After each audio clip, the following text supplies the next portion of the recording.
La matinale d'Europe 1, 6h30, 9h. Antoine Janton. Le débrief de la matinale, les temps forts de ce que vous avez pu entendre ce matin sur Europe 1. C'est l'événement du jour, l'arrivée imminente de Neymar au Paris Saint-Germain. Pour Christophe Hutto, agent de joueur, c'est une très bonne nouvelle pour le football français. Il était l'invité d'Europe 1 à 7h45. C'est extraordinaire en termes de retour, de crédibilisation de notre football. On a ces dernières années souvent été raillé, souvent été présenté comme le parent pauvre du football européen.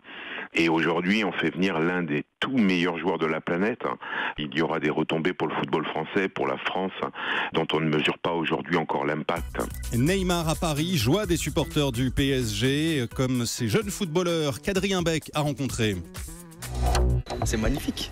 Le PSG, ils vont tout tuer. Je suis super content.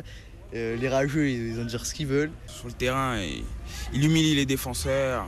Il joue super bien. À côté de lui, sur le banc, Dadinho secoue la tête. Lui préfère Marseille, mais Neymar, c'est tout simplement son modèle. Avant mes matchs, souvent, je vais sur YouTube, je regarde ses skills, ses gestes techniques, et après j'essaie de faire pareil que lui. Quand je le verrai jouer, peut-être ça me donnera envie d'acheter son maillot. Même si je supporte pas le PSG, je l'achèterai que pour lui. Les prolongations pour les députés, cette fois, leurs vacances ont été repoussées à la semaine prochaine, à mercredi. Mais pour certains d'entre eux, il est temps de souffler. Et tant pis pour cette ultime convocation. Aurélie Herbemont dans le journal de 8h. Le Marseillais LR Guy Tessier l'assume. Pas question de sacrifier les vacances en famille. Ma famille est aussi respectable que ceux que j'ai à défendre ici. Et comme je défends dans mes idées politiques la famille, il faut que je respecte mes idées, y compris pour moi-même. Le socialiste Olivier Faure, lui non plus, ne s'en cache pas.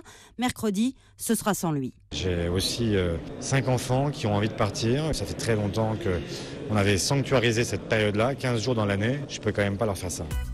Le sud-est de la France suffoque. Pour ceux qui travaillent, c'est un calvaire. C'est le cas de Denis qui gère un kiosque de journaux en plein soleil, place Bellecour à Lyon. La canicule, ça peut jouer sur les nerfs. Alexis Henbel. Du matin, on arrive à 6h et il fait déjà chaud dedans à cause des lumières qui éclairent le kiosque. À 6h30, on en a déjà marre. À tel point qu'il a un peu de mal à rester aimable avec ses clients. On supporte plus rien. Quand il râle, ça va encore à 6h du matin, mais à 9h, c'est plus bon. Et puis qu'ils nous disent qu'on est bien, là, on est à l'ombre. Alors ça, je me retiens parce que j'ai envie de les secouer. Le débrief de la matinale préparé par Alexandre Lepoutre et Samuel Etchevest.